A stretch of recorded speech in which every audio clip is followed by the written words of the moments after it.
DeAndre calling in from Long Asses. Your pronouns he, him, calling into the line. How are you today? I'm good, thank you. Thanks so much for calling in. So, like Aron said, we would love to hear what exactly it is you want to talk about, because I've got it here on the call screen, but I want to hear you explain it. Yep. Well, no, honestly, you answered it in the caller like right before this one, because you pretty much just explained it as much as I wanted. So instead, I just want to ask, how do I get through? Maybe I ask this question because I'm currently deconstructing a bit from talking to Matt and Jimmy, and I've been talking to a few of my other theist family and friends, and they just been asking questions. So how do I just get through to them about that? Even though I might not know everything about evolution or how the universe was created, it's still better than just believing God did it. Yeah. So, and I'll be honest with you, this is not the tone that I expected. So the call screen says, why believe in evolution if you don't understand everything about it? And that was, we expected this to be a significant challenge. But if that's the angle you want to come from, let me, turn down my sassiness about 20 degrees. And as we mentioned me as well. I came in here like Mike Tyson, and I realized, I was so ready. I was so ready to be mad at you, DeAndre. I was so ready. So as we've discussed, a couple times during the show, is that what you're doing when you implement a God is you're asserting something that you don't have evidence for. When you go with evolution, or the age of the earth or the Big Bang, or all these are things we do have evidence for. And if you don't understand the evidence for it, you should be checking it out. Because to say, as we mentioned with the last caller, if you were to just say, well, all these smart people believe in the Big Bang, therefore I guess I should too. That's bullshit. It shouldn't be good enough for you. I think you should take some time to learn it. And if you hit a wall where there's something you don't understand, inserting God is as silly as inserting, well, I know it's true anyway, so fuck it. You should take a little bit more time to learn it. And if you hit a wall of something you don't know, then just say, I don't know. And then live there until you do know. And if you're like me, saying I don't know should be like acid in your blood. Like it should burn you alive. And you want to go know. You can't just live with not knowing. You got to go know. You got to go figure it out. It's crazy. And so if you hit a wall of something you don't know, just have the cojones to say you don't know until you do. And that should be enough to keep you going and keep you learning. That's what I would recommend. If you're looking for educational material, that's pretty much what a lot of what my channel is devoted to.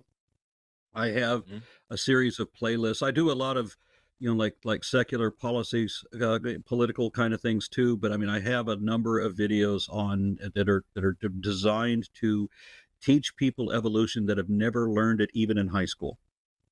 The playlist I'm working on right now, the evolution of whales, for example, one of my most recent videos, the evolution of whales. If you're interested in finding out how evolution works, somebody was criticizing me today. Why did I put in this basic primer at the beginning of the video on how evolution works? Because I want people to be able to look up one fucking video and get the whole idea and have it click, and so they understand it.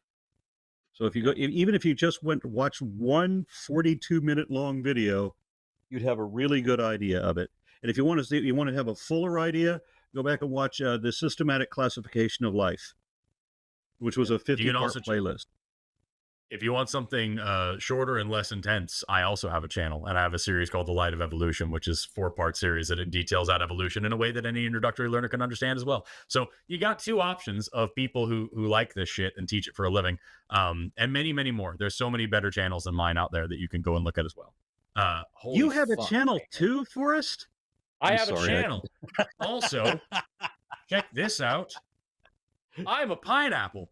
But yeah, that's the we have a million resources for you. And if you have any specific questions, you can always call on whenever one of us are on and talk about it. We're here for you. All right, thank you. Thank you guys for the information. And like Forrest said, me and you are probably similar. I can't handle just saying I don't know. It's hard for me to do it. It usually is for people with a religious upbringing, because you're used to saying I don't know, and then the priest says, "Well, you're not supposed to. God did. Just stop thinking about it. Whatever." Yeah. And so that's it's hard to get out of that kind of thinking.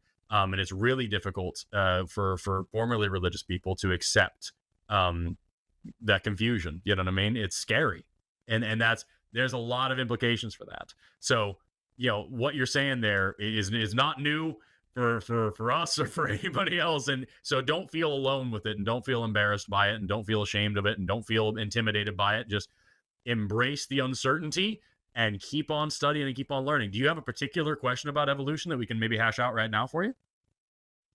Yes. On abiogenesis. No, I think it's about abiogenesis. I'm not sure. Like pretty much, the Earth long ago was almost like a boiling hot rock of magma. If I'm right, there was no life was possible to grow there, but then eventually it started to cool down, and then all of a sudden life appeared. Yep. Yeah. During the How can life disappear?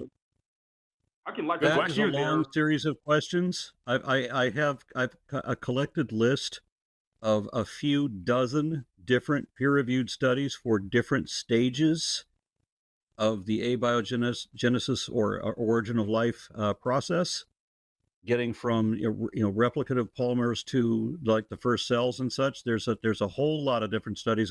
Most of what we know about it was not back from. I mean, there of course I make reference to the Urey Miller experiment, which just shows how you can get organic chemistry from inorganic chemistry. But most of what we know about abiogenesis, honestly, has been within the last decade. Yep. And there's a lot of studies I could share with you, and I think it would be helpful if we go through step by step, because I have them ordered in their apparent sequence, and it's not one process. A lot of believers want to like take a powdered mix and put it into a machine and crank out a rabbit. Life comes out, yeah. Yeah, but it's way more complicated than that. Right. Yeah, so what I would say also, I'm going to put a link in the chat. There's two things for you here, DeAndre. Number one, I'm going to put a link in the chat right now to the astrobiology primer. This is from NASA. Astrobiology is the study of how life gets started. Shit in space starts moving. That's astrobiology. And so this is the astrobiology primer version 2. It's the newest one. This was published in 2016, and it's pretty much everything that we have on it up till that time in layman's terms, what life actually is, what we know about it, where we know the different pieces come from. As far as the origin of life, if we could boil it down to like 10 theoretical steps, we have steps 1, 2, 5, 7, 9, and 10. Like we're missing a couple chunks. We have most of it. The biggest thing that I would say for you that would be really handy is that there's 4 major macromolecules that make up life. And those are proteins, lipids, carbohydrates, and nucleic acids. Those are the 4 things that all life is made up of, those 4 components. Those 4 components are themselves made up unique monomers, unique individual pieces that come together. So proteins are made of amino acids, lipids are made of things like fatty acids, carbohydrates are made of sugars, and nucleic acids are made of nucleotides or nitrogenous bases.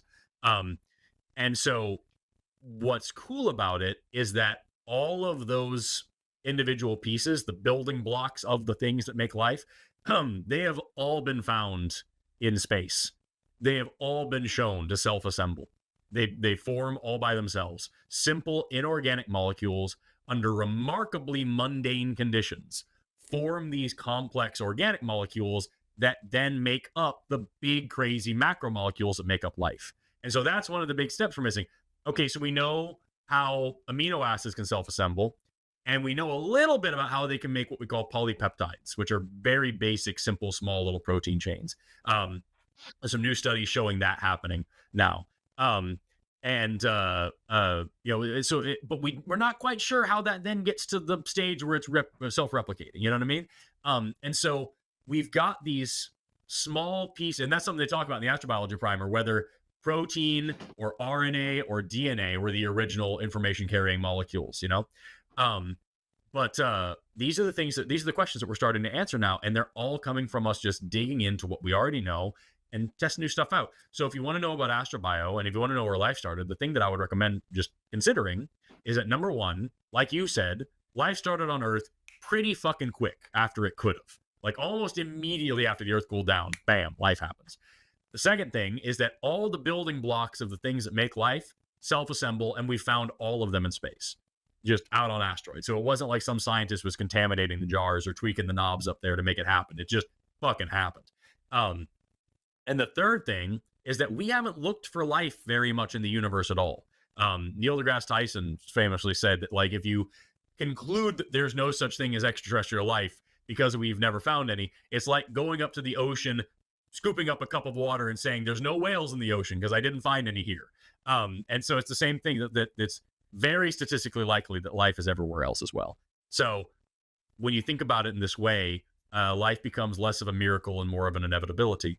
And it's just kind of a cool thing that the universe can do. And then the one last thing I'll give you, and then I'll shut the fuck up because I've been talking for a long time. The one last thing that I'll give you is that life is all the components of life behave under the same laws of physics and chemistry as everything else.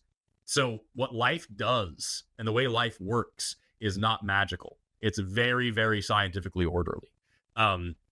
So for you to look at life, don't put it on a pedestal. It's just a cool thing that molecules can do. Life is just self-replicating molecules doing stuff, obeying the normal laws of chemistry. And so, yeah, if you got to take it down off the pedestal a little bit, it might make it a little bit less magic sounding and a little less fantastical and a little bit easier to wrap your brain around. Does that help you at all, DeAndre? Or did I just say dumb shit for a long time? No. I understand a bit, but even when you broke it down, it still sounds amazing. It still really does. It's fucking cool. It's fucking cool. Yeah. Okay. But just one question. Okay. Yeah. Hypothetically, I'm pretty sure this wouldn't prove a God, but what if we do ever discover alien life and they look exactly like us? Oh. Like exactly like us. Like, Lucy, you got training to do. Right, exactly. Yeah. So some shit happened. Yeah, man, that's crazy. So there's a couple of explanations possibly. Number one would be convergent evolution, because convergent evolution is a thing. Different types of things can evolve multiple times. Take, for example, wings. Wings evolved independently in mammals, in birds, in reptiles, in insects, completely independently. Eyeballs have evolved a bunch of different times. And breathing air, oxygen from the air has evolved a bunch of different times. So, like, that's, wow, crazy. So that would be the first thing. If alien life looks exactly like us, that would have to mean that God is Gene Roddenberry. Gene Roddenberry, exactly. But or maybe there was some ancient human civilization that built a damn spaceship, and the guy on the History Channel with the crazy hair is right. And calling somebody crazy hair is a fucking wild thing for me to do. And like that's, but things like that could be maybe, or maybe it's it's some other damn thing, or maybe Jesus. Do they get a Jesus? Who knows? Yeah, there would be a million hypotheses there. But fortunately, that's not something that we're going to have to worry about probably ever, but maybe at least not for a very long time. Good question, though. It's fun to think about. Yep. It's like, I just really like the idea of, mainly because I've just always been like a space nerd, kind of. I've always loved the idea of alternate planets, alternate potential alien life.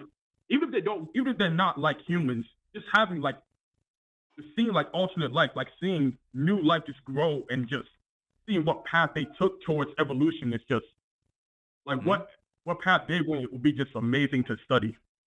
Yeah, and that's the thing, man. Is look up, if you look up convergent evolution in Australia, Australian broke off. I do a bit about this in episode 3 of my Light of Evolution series towards the end, if you want to check it out very briefly. Australia broke off from the rest of the continents a long time ago, and they took all most of the marsupials with them. And because of that, because the niches, the ecological settings, the environments that things evolve into, because those are the same in Australia as they were anywhere else. It's not like it's a different planet. It's got many of the same conditions. You end up with many of the same kind of animals that just happen to be marsupials. There was a marsupial lions. There's we instead of a lemur, they have couscous. Lions. It's important. They don't look like the thylacine. Or not Thylacoleo. Nope. Yeah. No. Thylacoleo. Yes, you're right. I'm sorry. Thylacoleo. What was I thinking? like a smile is a completely different thing. That's the marsupial version of the saber-toothed cat, but it's not a saber-toothed cat. Just like a Leo is called the the marsupial lion, but it didn't look like a lion. Not exactly a lion, exactly. Yeah. They have unique moles. They have unique they have a flying a mammal, kind of like looks like a flying phalange. No, it is a flying phalanger instead of like the sugar glider type thing. Flying squirrel, that's the word I was looking for. They have a flying phalanger instead of a flying squirrel. They've got numbats. They've got all these different things. So like they have all these things that look an awful lot like animals from other places in the world. They just happen to be marsupialified, and it's fucking crazy. So yeah, it's not crazy. If the other place has Earth-like conditions, finding Earth-like animals there would be extraordinary, but it wouldn't be completely out of the question. Just fucking wild. You know what I mean? It would be unexpected. If that did happen, would that mean could like the origin be that part of the Earth, like a meteor did hit the Earth like around 1.2 billion years ago or something, correct? There's the one that broke off the moon. Yeah, but you're talking about something that was almost 4 billion years. Yeah. 4 billion. Okay. If that did happen, could that be like a potential answer to why life? If that life looked like us, the impact with Thea would have wiped out anything that even bacteria. Yeah, but something similar to that could be. So like there is a concept of panspermia, that life got started somewhere else and was seeded here to Earth, either intentionally or unintentionally by some alien race or just by a random event, a force of nature. That some small thing, some bacteria or whatever, was floating around on an asteroid and crashed into Earth, and it was a small enough one to not really cause a whole bunch of damage. It landed in the ocean or whatever like that, and life got started that way. Or maybe just some of the ingredients got started that way, and that's how we got here to where we are today. Those are other hypotheses, but they're things that would require a lot of evidence before we really took seriously. So yeah, that's not a crazy idea, but it definitely it wouldn't be as dramatic as all that. What fascinates me about the idea of alien life is that whenever we've tried to invent an alien life form, we've always based it on something on the Earth. And the most alien we've been able to do is when we look at things below the sea and we start basing them on cephalopods or on other forms of mollusks or on insects, protostomes. That's the best we've been able to figure out. We can't even come up with what an alien life form would really look like. And if we ever do find alien life, the thing that I'm looking forward to is the realization of just how different alien life can be. Yeah. It is very likely, like beyond it is most likely, if there is any alien life that we can find, that it's going to be a microorganism. It's going to be a single-celled little thing, because that's what most of the life is here, and what most of the life has always been here. It's multicellularity is a very new thing. It's only around 1.5 billion years old. And complex multicellularity like us is very, very recent, all things considered. And so, it's extremely likely that it would be a little microbe, a little bacteria of some kind, or something very similar to one. Bacteria themselves are actually quite complex, quite advanced, based on what they could be. Anyway, DeAndre, is that it? Do you have another one that you want to throw at us before we move on? No, I think that. Well, just maybe like one question. Sure. And then we'll jump to the next one. Yeah. I don't know if any of you have like backgrounds in this, but this is mainly based on like the expansion of the universe. Apparently, the theory is that as more time passes, the further and further away other galaxies get from us. At an eventual point, we won't be able to see or even receive any signals from it, since they'll be so far away, so much further than light away from us. Is that? Yep. That's a real. Mind you, you're talking to biologists and not cosmologists, but for the best of our understanding, yes. This is something that I have some undergrad courses in, so I'm confident in my the way I would explain it is that. So have you heard the raisin bread analogy before of cosmic expansion? I might have. Can you okay. Give me a little. Yeah. So I'll explain it here. And I can even put up a picture on the screen. Cosmic expansion. I'll see if I can put a picture up on the screen. But the raisin bread analogy is simply that if you have imagine a lump of raisin bread dough, and it's got raisins in it, and the raisins are all spaced apart. As the dough starts to rise and bake or whatever like that, these two raisins are close together and they slowly spread apart. Meanwhile, these two raisins that are already far apart are going to move apart much faster because the bread between them is expanding the same way as everyone else, but there's more bread between them to expand.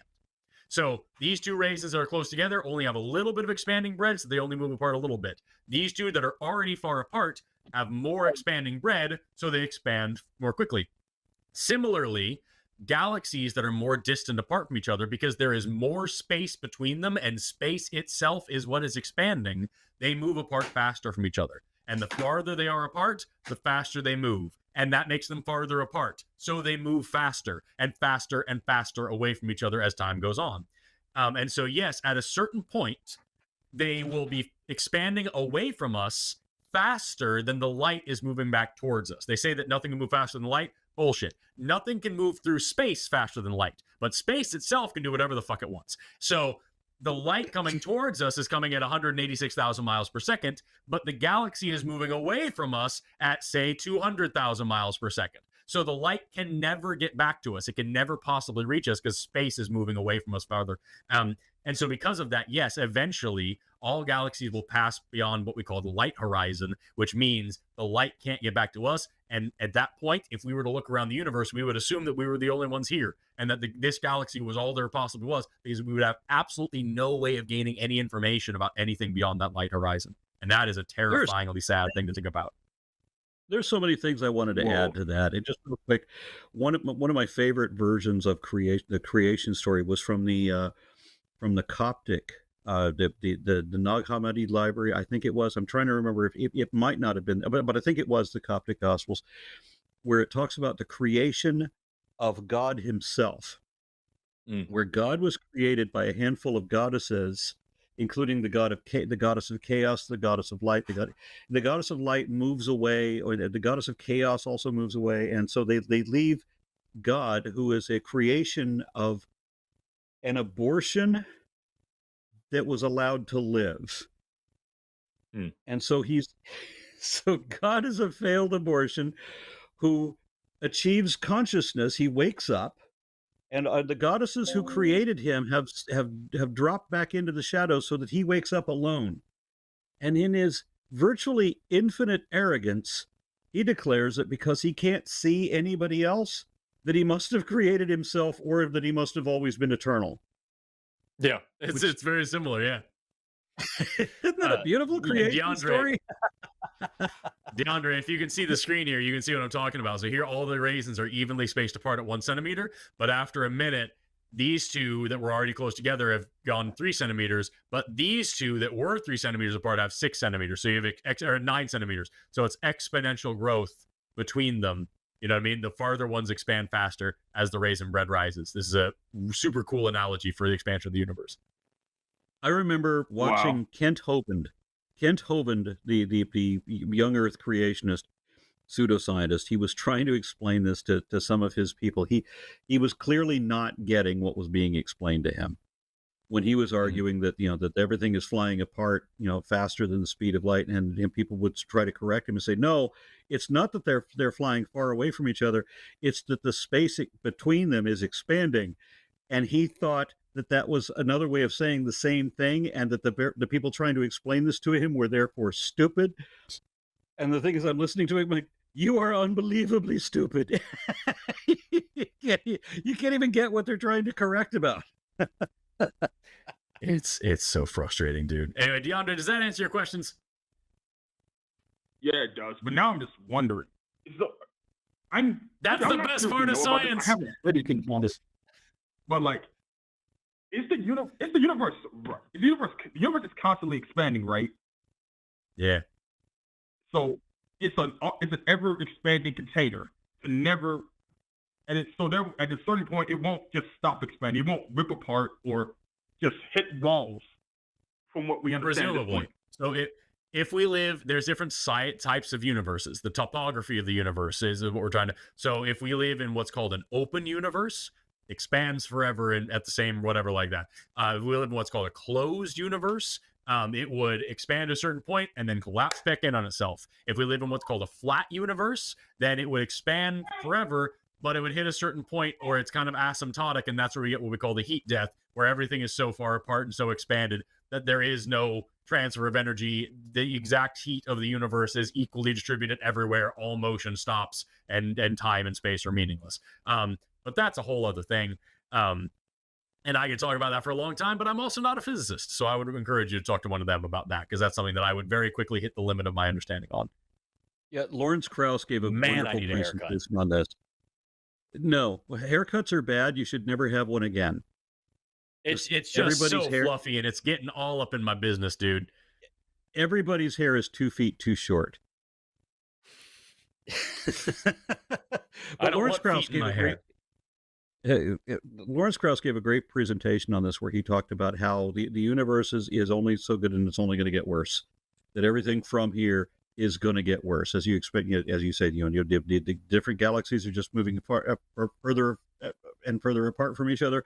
If we had NCC 1701, if we had the Enterprise, and we're going to try to go to another galaxy, fuck it, we couldn't make it. By the time we close half that distance, it's already accelerated past us. And when you think about how many galaxies there are, I mean, trillions of galaxies, each with 100 billion stars, each with, let's say conservatively on average of, roughly a dozen planets and planetoids of interest. That's a staggering number of things, but everything is outside of our range. Even the stuff that's close together is outside of our range. Yeah, man. And if you're a curious person, if you're somebody who wants to understand, if you want to know what all the different diversity of life, you want to know what the nearest life forms are, all of that, you're never going to know. Because there isn't a God who wants wants us to know this shit. That's why everything is set up in such a way that we can't. Fuck you. You can't. Wild time, man. Hey, DeAndre, we're gonna move on. We got a couple other people on the line, but I really appreciate you calling in, and feel free to call in any other time you want to talk to us, man. All right, thank you. You guys are both. I learned a lot today. Have a good day, dude. See you later. Hello, I'm Jimmy Snow, executive producer of The Line, and I only became a woodworker for the puns. That's not important. If you would like to support this channel, you can do so on our Patreon or as a channel member, and you can actually support specific shows and specific hosts in special tiers on those. Check those options out. Also, you can leave a super thanks and get a little highlighted deal. But if all else fails, you can always you can subscribe and leave a comment. Now, here are some suggestions, because I don't care about the algorithm. I am the algorithm. Bye.